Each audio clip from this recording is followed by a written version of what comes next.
Hello, everyone, on this day of prayer, where we try to understand God's plan in our pain.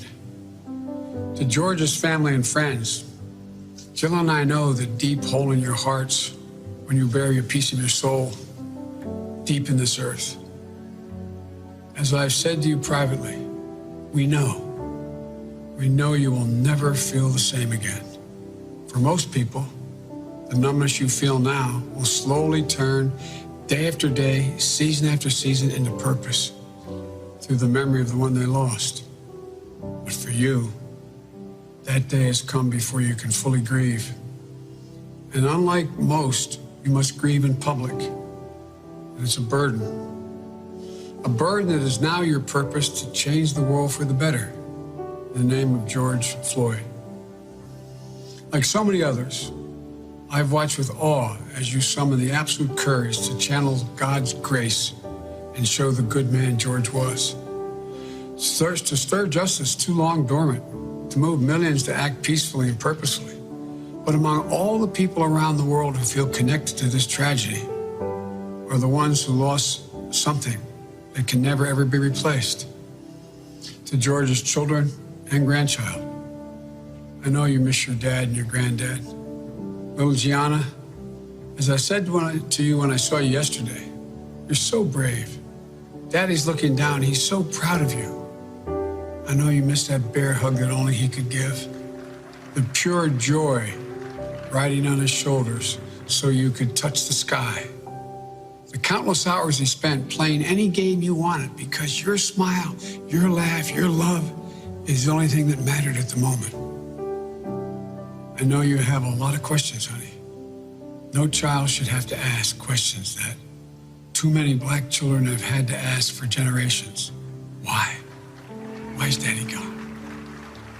And looking through your eyes, we should also be asking ourselves why the answer is so often too cruel and painful. Why in this nation do too many black Americans wake up knowing that they could lose their life in the course of just living their life? Why does justice not roll like a river or righteousness like a mighty stream? Why? Well, ladies and gentlemen, we can't turn away. We must not turn away. We cannot leave this moment thinking we can once again turn away from racism that stings at our very soul, from systemic abuse that still plagues American life. As Thurgood Marshall once implored, quote, America must dissent from indifference. It must dissent from fear, the hatred, and the mistrust. We must dissent because America can do better, because America has no choice but to do better. I grew up with Catholic social doctrine, which taught me that faith without works is dead, and you'll know us by what we do. Ladies and gentlemen, we've got to deal with the denial of the promise of this nation to so many people for so long.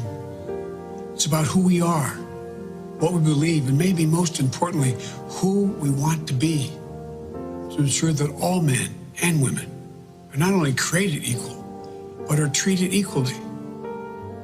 We can heal this nation's wounds and remember its pain, not callous the heart and forget.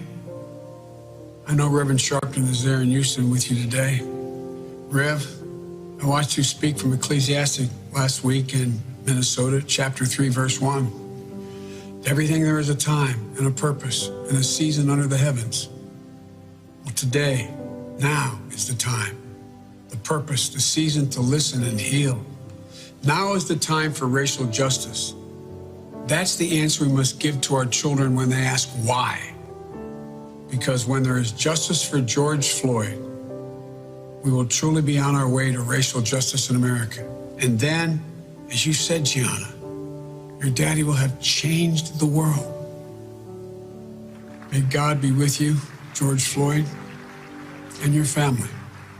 In the words of a hymn from my church based on the 91st Psalm, may he raise you up on eagle's wings, bear you on the breath of dawn, and make you to shine like the sun, and hold you in the palm of his hand. God bless you all. God bless you all.